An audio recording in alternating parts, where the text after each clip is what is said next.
As Benjamin Netanyahu prepares for a fifth term as Israel's prime minister, he's promising to carry out one of the most controversial acts of his decades in politics, the annexation of illegal Israeli settlements, as well as large parts of the Jordan Valley, totaling nearly a third of the occupied West Bank.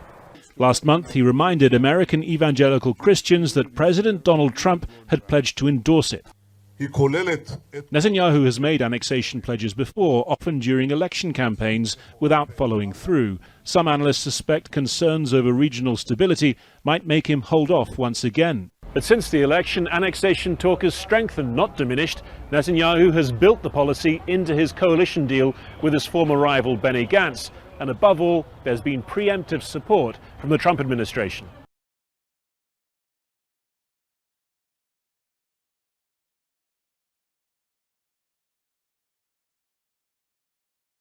A mask-wearing soldier rescuing a newborn baby. A scene emblematic of the current situation in Afghanistan, battling with both a pandemic and continued violence. Tuesday's attack on a Kabul maternity ward was one too many, coupled with another on a funeral in Nangarhar. Although the Taliban denied involvement, President Ashraf Ghani denounced the group for increasing their attacks in recent weeks and vowed to move back to the war mode from the peace mode. The latest killings again threw cold water on a fragile peace process. Thousands of attacks have been carried out on Afghan security forces since the Taliban signed a deal with the United States back in February towards a full withdrawal of American troops.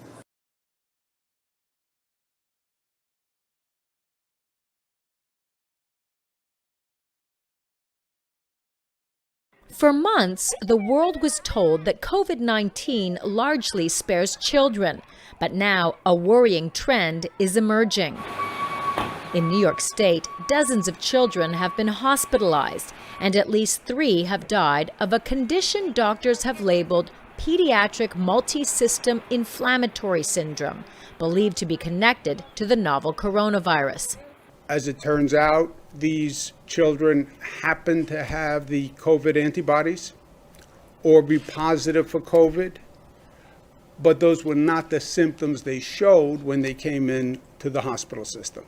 The symptoms include a rash, fever, and nausea, similar to Kawasaki disease, but with some differences. Their heart rates are very fast and their blood pressure is low.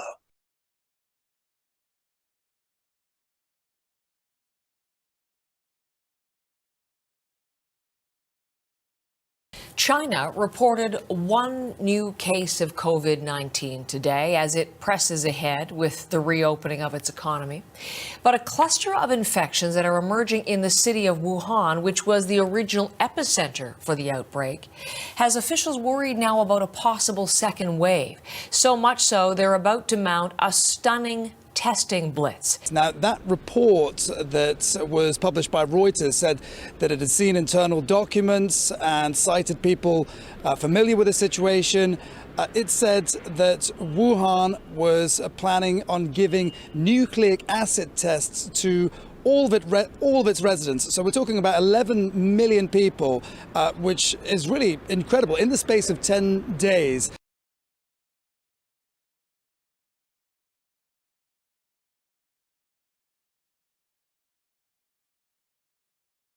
Now, another 627 deaths with coronavirus have been confirmed in UK hospitals, taking the total to 32,692. Laura Bundock is in the newsroom for us. So just break down these figures for us, Laura.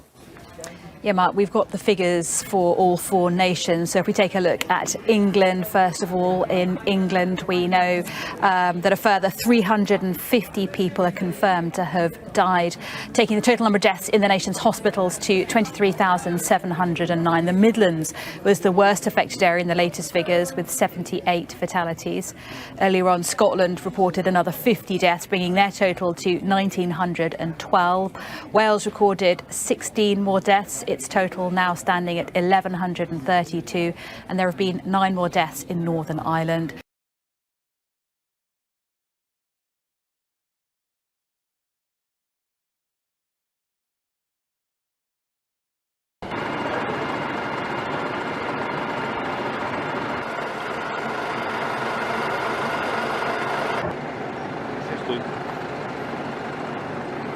машину влево. И как принял? Прием. Подтягивай машины. Подтягивай машины.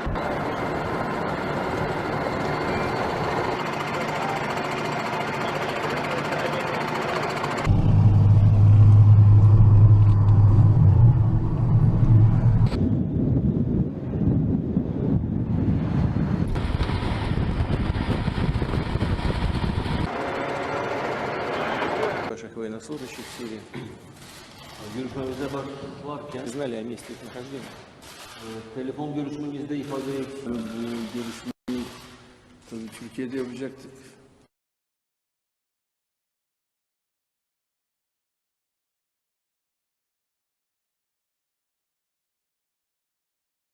Well, the World Health Organization has refused to invite Taiwan to observe an upcoming meeting, saying that it does not have the power to do so. This comes as the UN body faces protests from China over Taiwan's inclusion. The WHO said the divergent views among United Nations member states had prevented its Director General from extending an invitation to an outside country to participate in meetings of the international body.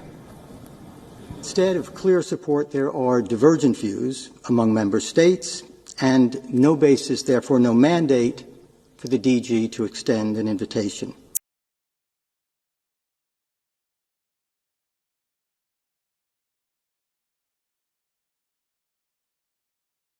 Well, Prime Minister Narendra Modi's government has unveiled a $266 billion support package for India's economy to combat the fallout from COVID-19. India's finance minister will announce further details of said package, which is equivalent to around 10% of India's GDP. In an address to the nation, Modi saying India's economy would have to adapt to the possibility that the coronavirus would be around for a long time. His comments came as Delhi starts to pull back from one of the world's tightest lockdowns of some 1.3 billion people that has left millions out of work and stranded in cities far away from home.